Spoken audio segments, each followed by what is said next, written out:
అంటే బాబు గారు అని చెప్పారా ఆర్థిక బలం నేతలను తీసుకురండి అప్పుడు మీరు సీట్ల సంఖ్య పెంచుదామని, అందుకని ఈ ప్రయోగమా? అందులో అలాగే కనబడుతుంది నాకైతే. ఇప్పుడు ఇప్పటిదాకా పార్టీని నమ్ముకున్నట్టు వీళ్ళు అంటే నాకు అదే నవ్వు వస్తుంది. ఇది వైసీపీలో వాళ్ళకి ఉన్నోళ్ళకి తీసేస్తున్నారు లేకపోతే మార్చేస్తున్నారంటే, నువ్వు అసలు ఉన్నోళ్ళందరినీ పక్కన పెట్టి కొత్త వాళ్ళకి ఇస్తున్నావు. ఇప్పటిదాకా పార్టీ కోసం ఈ 10 ఏళ్ల నుంచి కష్టపడ్డ వాళ్ళని పక్కన పెట్టేసి ఇప్పుడు కొన్ని విచిత్రమైన పాయింట్లు తీసుకొచ్చారు. ఈ పార్టీని సంస్థాగతంగా పెట్టనీయకుండా చేసిందే పవన్ కళ్యాణ్. సంస్థాగతంగా బూత్ స్థాయి లేకుండా, మండల స్థాయి లేకుండా, జిల్లా స్థాయి లేకుండా, ఏమీ లేకుండా ఇన్ఛార్జీలు అనే పేరుతో ఎటు కాకుండా ముందుకి పోనీయకుండా వెనక్కి పోనీయకుండా కట్టిపడేసింది ఆయనే. బీజేపీతో సాగనీయకుండా చేసింది ఆయనే. ఓన్లీ తెలుగుదేశం కోసం మాత్రమే కష్టపడుతోంది ఆయనే.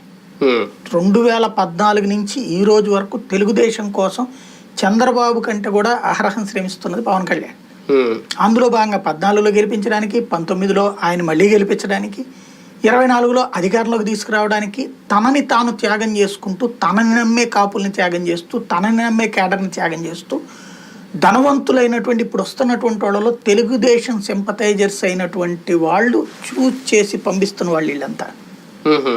రేపు ఒక 25-30 సీట్లు వస్తే అందులో 5గురికో 6గురికో పాత జనసేన వాళ్ళకి వస్తాయి. మాక్సిమం 10 మందికి వస్తే రావచ్చేమో.